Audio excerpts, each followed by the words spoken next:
This is a true story. It happened to a friend of mine. Two of them. They were really closer than friends, Barry and Harry, identical twins. From the beginning, Barry and Harry were always doing the twin thing, pretending to be each other, especially when things went wrong. And with these fun-loving twins, something always did. A broken window, a flooded basement, a chocolate-covered cat. It was hard to prove beyond a reasonable doubt which one was guilty. By the time they went off to university, they registered as one student, Barry, so only one of them had to be in class at any one time. They were pretty smart, so one being in class only half the time while his twin brother was sleeping in worked just fine. Barry was a whiz in English and history. Harry aced math and science. Depending on how you looked at it, Barry and Harry was, or were, Phi Beta Kappa. And when Barry got a part-time job at the burger joint, he, only one of them, I couldn't tell who, would have to show up at work while the other had the luxury of sleeping in.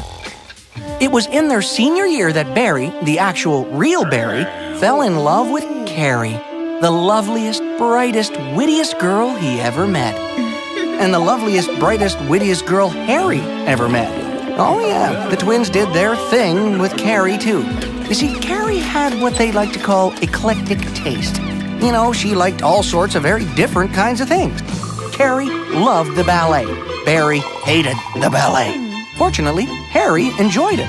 Off they would go, Carrie and Harry, to watch a guy in tights throw some skinny girl around. Carrie also enjoyed good jazz. And Harry, well, he didn't dig it. Barry, on the other hand, was totally cool. So Barry and Carrie spent many a night in some club listening to the mellow strains of a moody saxophone. On hockey night, Carrie would be in front of the TV with Harry. World Series time, it was Carrie and Barry watching the games. At the gym, it was Carrie and Harry. At a poetry reading, Carrie and Barry. Although Carrie didn't know she was dating two guys, it worked out pretty well for her too. Whatever she liked to do, Carrie's boyfriend, one of them, would like it too. Carrie was sure she would never find anyone with such similar taste. So when Barry, I think it was actually Barry, asked her to marry him, she said yes. Barry and Harry were thrilled, not only because they would have such a wonderful wife, but with the system they had going, they could be more attentive than most husbands and still spend lots of time out with the boys. Now, watching all this happening, oh yes, I watched it all very closely indeed. I have to say, I thought there was something wrong with it. I don't know, I couldn't see such a nice girl like Carrie being fooled like that. But things have a way of working out. You see, by the time the wedding day rolled around, Barry and Harry had their twin thing worked out perfectly.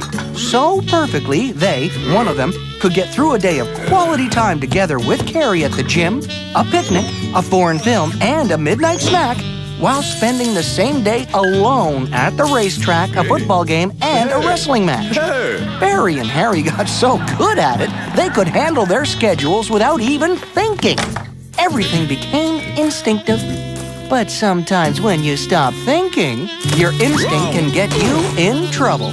As did Barry's. Oh yeah, and Harry's instinct too. They were so intense. They fouled up in the same way. Barry thought Harry would be the groom at the wedding. Harry thought Barry would be the groom. So Barry was at a baseball game while Harry was at the art museum, while Carrie was at the church alone. From the museum, Harry called Barry to find out how the wedding was going. Wedding? Aren't you at the wedding? Both of them made a mad dash for the church. Poor Carrie, they thought. How embarrassing to be left at the altar. But when Barry and Harry both panicked and out of breath finally showed up, there was Carrie, leaving the church on the arm of her new husband, Larry, who looked exactly like Barry, or Harry, if you like. This was a true story, happened to a friend of mine. Actually, two friends, Barry and Harry. Okay, they were closer than friends. They were my brothers. That's right, brothers. You see, Barry, Harry, and me, Larry, we were triplets, and I was the one separated at birth.